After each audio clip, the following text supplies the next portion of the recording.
cons first. The cons are like, pros are here. We get to see each other on a regular basis, which is great. You know, we get to wake up every morning next to each other and go to bed next to each other every night. But, you know, because you go, what, 4 months, I think was the longest we've gone separated, which can be very hard. We have a nice little dog at home that, you know, yeah, it only gets to pick one of us to go with, so it's almost like a, you know, like a separation. So it's really, really bad. The cons are that, like every job, it comes with stress. You know, there's certain things that you know, you deal with, and you just have to try not to take home. Or when we're both different artists, and we're completely different artists. So, you know, she might do something that I don't agree with, and I might do something that she doesn't agree with. So, I mean, that can get a little tricky at times, but, you know, usually we have a good director and a good conductor, and they're kind of a mediator, you know, because only one of us can be right. It's usually me. I think the pros are, yeah, singing together and, you know, playing, you know, newly lovers or death scenes. They mean so much because it just becomes 2 paychecks. That sounds. 2 paychecks. That is nice. You know, we can bring a lot of.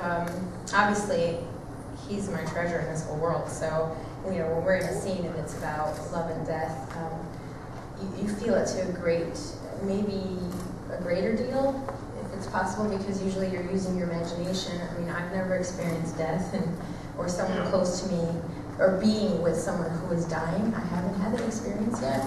So, when, like, for instance, when we did Romeo and Juliet, you have that whole bedroom scene, which can really be awkward. I know from experience, because when I first started dating Ailyn, she was doing Romeo and Juliet and Wolf Trap, and I went to see the production of it, and that was actually my first Romeo and Juliet production. So they had this whole bedroom scene with this other tenor, and I was really, my teacher was sitting next to him, and I kept like moving around and covering my eyes, and I was really kind of like, oh, this is irritating, this is upsetting. So, and I'm sure she's had the same. So, you know, we have a certain comfort level that we can, you know, we can really just go and be ourselves with each other and not be afraid to touch one another in a way that would make someone else uncomfortable, or have somebody else's wife or husband like giving us daggers from the audience, which happens. Which, you know, it's completely natural. I mean, as much, especially the more you love someone, the more you're crazy jealous, and especially with the time apart, I think that's the con.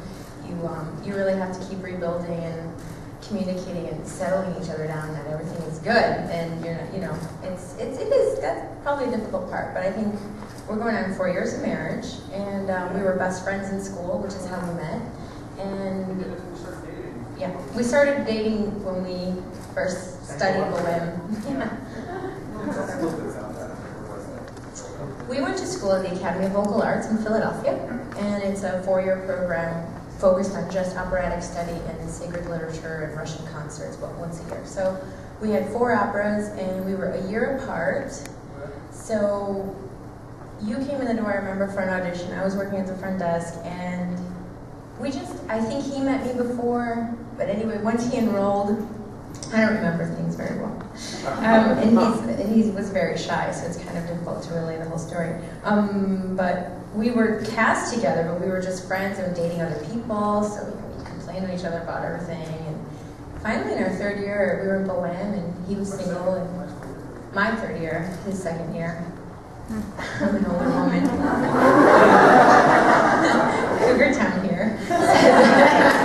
Finally got the clue, and yeah, after that moment, actually, it happened.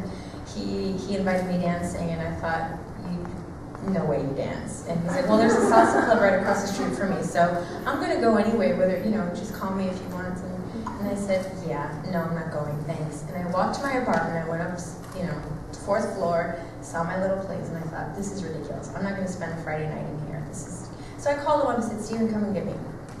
He came and got me, and the moon was out. And the first time I don't know where he's been. And, you know, and I had a boyfriend who left me for the weekend, which is why I was sad, and he left, you know, and he said, you shouldn't be upset, you shouldn't be sad, you know, let's go out. And that was the first time I think I saw him as just on his own, a man, and just gorgeous man walking down the street to get me in, taking me dancing. It was great. And I made sure to give the other guy a boot.